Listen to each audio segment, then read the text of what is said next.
The smell of freshly brewed coffee filled the air, mingling with the faint hum of a jukebox that hadn't changed its tune in decades.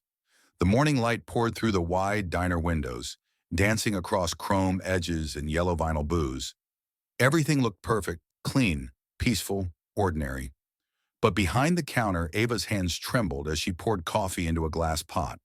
Her reflection in the polished steel seemed calm, but her heart was a battlefield of fear. Because outside those spotless windows, she knew they were still there. The same three men, the same eyes that had followed her for weeks.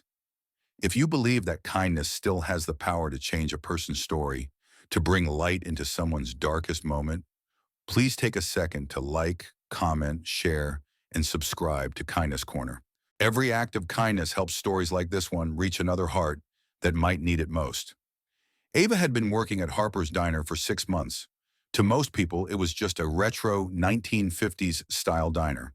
Bright colors, checkered floors, and happy music. But to her, it was a place of escape. She had run here after leaving a town where fear had lived in her shadow. She thought she'd outrun it until the day those men walked in again. Three of them. Leather jackets, tattoos that told the world they didn't fear consequences. At first, she told herself it was coincidence. Maybe they were just passing through, but they kept coming. Same booth, same stares, same smirks that made her skin crawl. She started coming early and leaving late, hoping to avoid them.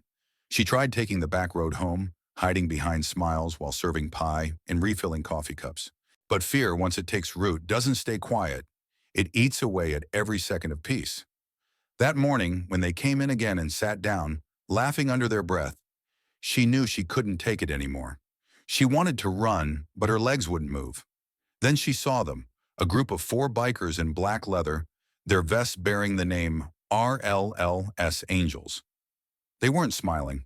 They looked calm, but there was something in their presence, a quiet weight that filled the room like thunder waiting to strike. The leader, a broad-shouldered man with a thick salt and pepper beard and arms covered in tattoos, sat in the booth closest to the window. His name tag read Maddox.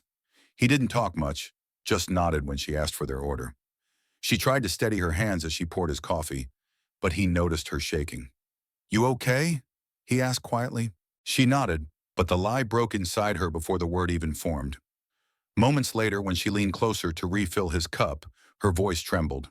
She cupped her hand near his ear, her breath catching between words, and whispered, "They won't stop following me." Maddox's eyes didn't move right away. He didn't need to ask who. The reflection in the diner window said enough.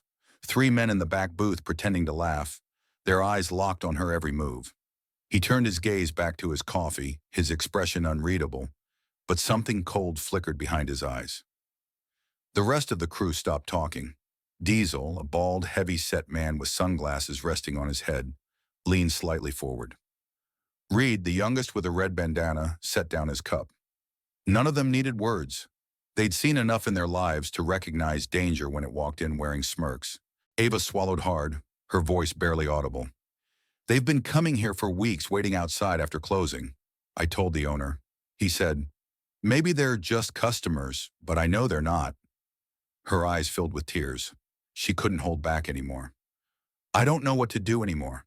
Maddox's jaw tightened. He didn't promise her anything. He didn't need to. The promise was in his silence. The diner's air changed. The laughter from the back table grew quieter. Maddox finally looked up slowly, calmly. His eyes met the men's in the reflection. He turned his cup around once, the sound of ceramic scraping the table louder than it should have been. Then he stood up. His crew followed, the legs of the booth creaking against the floor. The thugs straightened in their seats, trying to look unfazed, but their confidence cracked the moment Maddox began walking toward them. He wasn't rushing, just moving with that terrifying calm that only men who've seen the worst of life carry. The sunlight hit his vest, the patches, the scars, the weight of stories untold. He stopped by their table. The diner went silent. Even the jukebox seemed to pause. No one knew what he said. He leaned down slightly, spoke in a low tone that didn't carry beyond that booth. But whatever he said, it drained the color from their faces. The laughter died completely. Within moments, the 3 men stood up, avoided his eyes, dropped a few crumpled bills on the table, and walked out into the blinding daylight. Maddox watched them go until the door shut behind them. Ava stood frozen by the counter, the coffee pot trembling in her hand. When he finally turned back toward her, she expected anger or judgment, but instead there was something softer in his expression. Understanding, pain, maybe even a memory. He walked back to his booth, picked up his jacket, and before leaving placed a folded napkin on the counter. On it was written a simple message. You're safe now. They won't be back. When the rumble of their motorcycles faded outside, the diner stayed quiet for a long time. Ava pressed the napkin to her chest, tears running freely now, not from fear but relief. The kind of relief that feels like air after drowning. She looked around at the peaceful diner, sunlight still pouring in, the same chrome, the same yellow booths, but something in her world had shifted forever. For the first time in a long time, she wasn't alone.